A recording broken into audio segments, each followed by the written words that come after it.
Expectation और over expectation के बीच का अंतर क्या है? देखिए, ऐसा है कि फर्स्ट ऑफ ऑल मुझे सबसे पहला तो एक्सपेक्टेशन ये रहेगा कि मेरा बच्चा एटलीस्ट मेरे समान बने। समटाइम्स मेरे समान न बने, ऐसा भी एक्सपेक्टेशन रह सकता है। डिपेंड्स कि आप अपने आप को किस लेवल पे ये समझते हो। बट ऑलवेज कि एटलीस्ट अगर मैं एक अच्छा वेल टू डू इसमें हूँ तो मेरा पहला एक्सपेक्टेशन ये रहे कि ज़िंदगी में मेरा बच्चा एटलीस्ट मेरे समान तो भी वेल टू डू बने।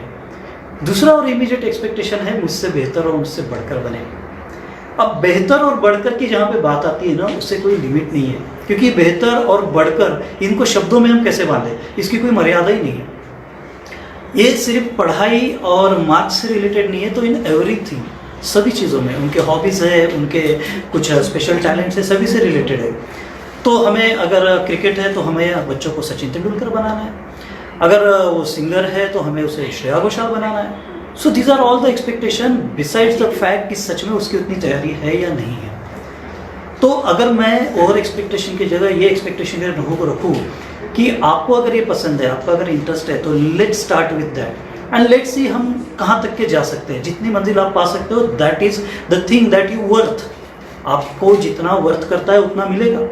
आप में जितनी क्षमता है, आप में जितनी एबिलिटीज़ है, उस एबिलिटीज़ और क्षमता के हिसाब से तो आपको ज़रूर मिलेगा।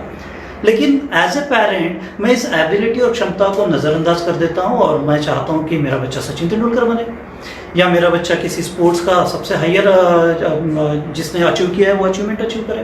देयर इज़ नथिंग रॉन्ग कि मैं एक्सपेक्टेशन रखूँ, लेकिन सच में मेरे बच्चे की वो एबिलिटी और क्षमता है क्या, इसके तरफ अगर मैं एक क्रिटिकल व्यू से देखूँ और फिर ये आगे बढ़ूँ, तो शायद उस ओवर एक्सपेक्टेशन से आने वाली जो निराशा है उससे मैं बच पाऊँ। अब इस ओवर एक्सपेक्टेशन से होता यह है कि आपका बच्चा ऐसे किस्से भी हुए हैं, अभी 12वीं और 10वीं के रिजल्ट्स भी लगे हैं, 89% मिले हैं और बच्चा नाखुश है और पेरेंट्स भी नाखुश है। क्यों? क्योंकि 1% से मेरिट चले गया। और अगर उनका रिजल्ट हम देखें तो शायद 8वीं या 9वीं तक के उनका रिजल्ट 75% तक के था। So rather than cherishing the fact that they have improved from 75% to 89%, वो ये दुख लेके बैठे कि 1% से मेरा 90% गया।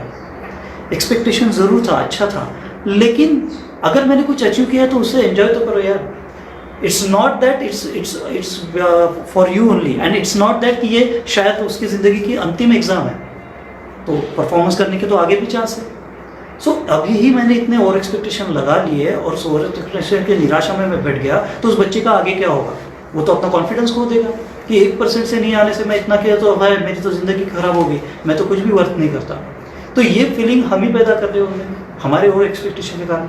शायद कभी हमारे कुछ सपने रहे होंगे जो हम पूरे नहीं कर पा रहे, उस सपनों का बोझ शायद हम उन पर डाल रहे हैं। डालना गलत बात नहीं है, लेकिन उनमें अगर वो क्षमता है तो ज़रूर पूरी करेंगे। अगर नहीं है तो उनमें जिस चीज़ की क्षमता है उस चीज़ को टटोलो, उसमें अपने सपने खोजो, उन्हें पूरा करने के पीछे रहो। Every child is unique and every child has got some unique talent. उस टैलेंट में अपने एक्सपेक्टेशन रखो और उसे पूरा करने की अपनी कोशिश करो, अपने बच्चों को मदद करो उसे पूरा करने की।